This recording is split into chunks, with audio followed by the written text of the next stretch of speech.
Welcome to the Political Rounds with me, the voice, right here on Ghana and Sem TV. Please like, comment, subscribe, share, turn on the notification so that anytime videos of this nature are uploaded, you'll be notified. So Hopeson me kura me so on fast wo NPP mo sen no. Adwuma ye no Hopeson no di. Na mo fi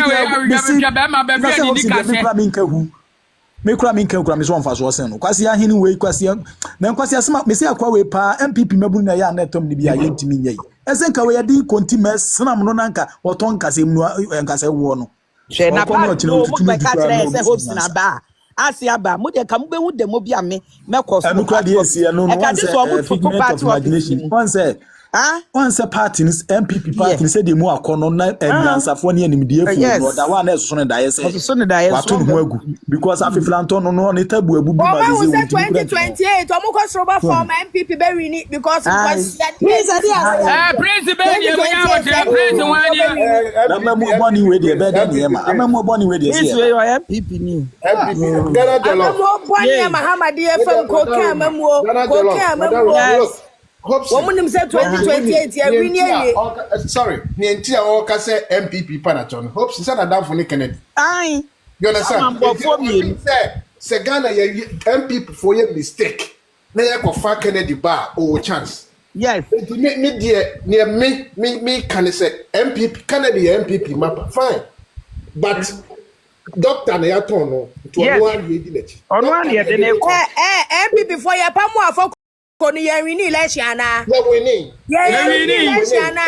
Ya pa mo jana system. Ya wini dada nta wudi chance ya grada da bedwa suit nkwasi aba. Akwa we na kofa wo ba wo oyibi. Me si akwa we eba MPP me no oba me fie. Me fie wo on the 22. Me anajo obi 1 2. Hopeson Adorye. What dey no hu oye ti say me nim say de me woni hwe. Na woni hwe no be wura MPP. No, the that. No, so Oni mu nyansa. Kwasi asem ko. And you know the hotel to hotel. And what then hokobo Alan. And the Hopeson Adorye de me bomb this is only be papa.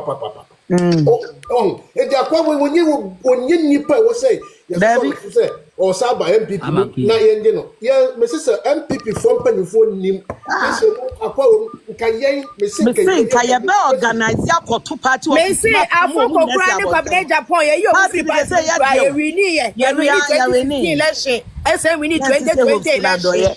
Ye wini ye. Honorable Prince Mankama Komanto me. Odi no wa benya ne ho se me si committee 22 hono. Must win my feel papa. Be hwefia wa to committee 22. Eti wa benya ne si ampani bi se wa be fa NPP ho ayeye kwa. Wa benya ne ho se enye ye national executive. Dada moderator mo block e kwa ku dada nta telephone wa sa ba sa mo block kwasi aba. Mute no forever. Mute no your life here. MPP mo ba so onim so NDC bank obi na NDC for zoom fee no. Enti MPP mo aba na wonyamu wo adomo ye NDC ni MPP for kura gu fom ye nya akwan fa wo mo na mabefa wo NDC adomo jimi fo oba nyansa ba no be kwasi aba ko be bi da NDC for so like kujina so kwasi aba ade nyansa sem na obeka kukudu mi sun san fa so si ai mami me fa MPP for no me kan sem na nya wo kwasi wo ye hia ha wo ye do ye dan poa ni obi en kwa wai Amofaya. Munim bibi. Hopeson Adorye okese. 2022. Assembly siwo mempasem islegon. Na eye abranti bia ye frɛ no meka ni din no. Tati abia mefa otwen obi si me fini din no. But na o terrorize amanfo nsa ase wo mempasem area mu ho. Mempasem East Legon area mu ho. Omo jensa ase na. You see omo ne the then deputy lands minister. No ma connection. Na omo say omo ne abana sign contract say asase bi obeji bia ne de wo mu 30%. Minim se mo kai sa case na. Ye kai pa. Mo kwaje me direct ansas na me direct ansas ye 22 wo East Legon ho. Omo jensa ase ni nyina. Hopeson do obebo apu. Na omo jensa ase no. Oyelangado. Oni Kennedy. Good. ye komene me director ne mpanifo bi ye call Kennedy fie ho sada na ye call ekra na A+ wo fie ho bi Omumu yensa na A+ wo fie ho bi me refi papa yi din Ewurade Nyankopon me feel life so a ebekọ kame ko hwe ne din there be oy NDC ni but na ono na adwuma a oye no nti one Lands Commission for ne gins ase na ono akwaje ne 30%. Eti mo beka ya omuko bu ide college ye hostel a yesi any assembly hall any examination hall because now I for say your horse ne susu ento mo beje examination center na fiensem say yensi hall a enti ne yesi dining hall ke see san assembly hall omo be bu dining to go ye and omo the excavator broad daylight ama edani police case ma police for the two bo nkwala ni bi na mu bubu ye e ba Asempa FM Asempa for kwa be try na live for asema make e just am ketua o and I hope sin sada no wa Asempa FM or communicate am NPP sa time on and I hope sin twegu NDA deputy minister no ne man na omo yes ade no so omo kan sem ni wie omo pon program no be 637 mu na Hopeson eba me director office I dey college head office na opposite Madina no oba ho ne director be di nkomo no mo chireche nsem ni mu nyina kire no correct from A to Krankran say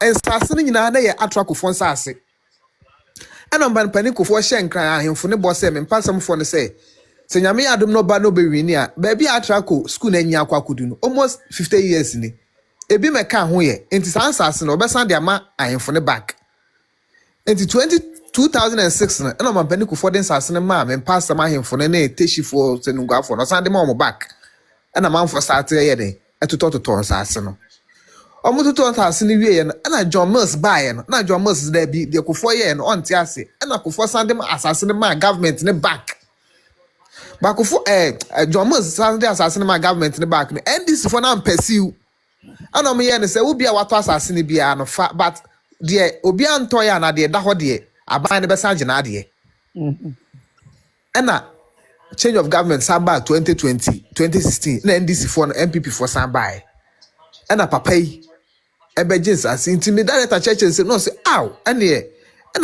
NPP for papa enso no papa American as my college ona no ye central regional treasurer as at the time I'm a contest central regional chairmanship on chairman Kutin ana chairman Kutin win I think difference of 32 is 42 enti ye ba back no ma be bubu nsase ni nyina no problem ana Hopeson ba office na director church mu nyina kire no ana yes okay ni ade achi a obesa ko OKF mo se hefa to obesa ko ka wo ho ade achi ye no ya ntene nka bio ana mpanifo bi ba me director office say o me enko hu papa na one odisa adwuma nanim no e woni fie ote ba bia adenta ho no no waye gold filling station bi wo ho no ho na ye no office aviation sponsors no so hokoji bi no di ho no my office nti o me enko ho mpanifo ye kodu papa yi fie ne se ne office ho no mo a Hopeson eti ho yi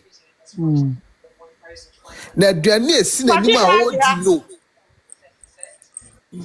ka ho yo baby edu no na ho hia kasa aduane esi Hopeson aso obeji wo boss so san koji oba aduane esi Hopeson nim a o di no odidi so yesi aboa bia ne nse me say nye so be see o me say me ma me say edidi potwa I we dey edidi potwa pa Hopeson edidi potwa Nigeria for beka say long throat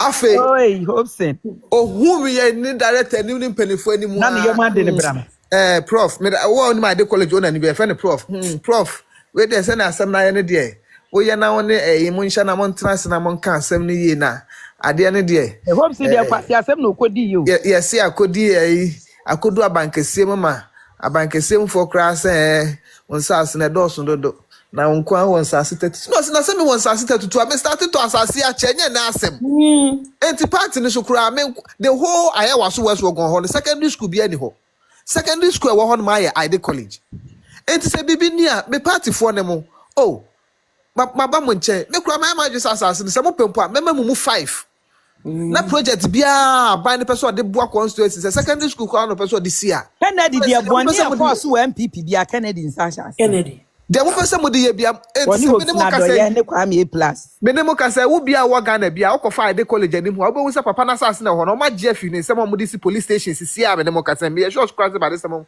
ma si police station na wie. Oh. I'm telling you, it's as 22.